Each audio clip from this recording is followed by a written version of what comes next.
আসসালামু আলাইকুম রহমতুল্লাহি ওয়া বারাকাতু। সবাই কেমন আছেন? আশা করি সবাই ভালো আছেন। আমি আলহামদুলিল্লাহ ভালো আছি।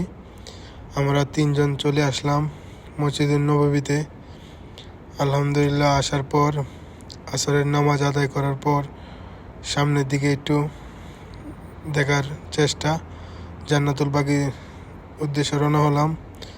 তারপর জান্নাতুল বাগী বদ্ধ করে দিছে, দেখার সুযোগ হয়নি আলহামদুলিল্লাহ। তারপর এইদিকে দেখতে তো পাচ্ছেন হাজার হাজার মানুষ, হাজার হাজার বললে ভুল হইব, লাখ লাখ মানুষ মসজিদে নবীর ভিতরে। কত সুন্দর, সুবহান আল্লাহ। মদিনায় আসলে পরে বুঝতে পারবেন যে মসজিদে নবীর বাতাস কেমন, না আসলে অনুভব করতে পারবেন না।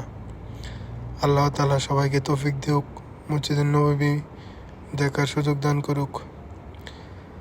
রাসূলের রওজা মুবারকে সালাম জানাক সবাই।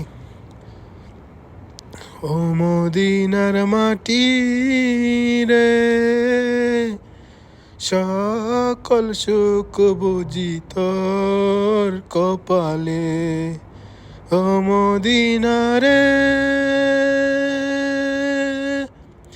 পাক যদি হতাম আমি, উড়ে উড়ে যেতাম আমি, থাকতো না মনে কোনো যাতনা।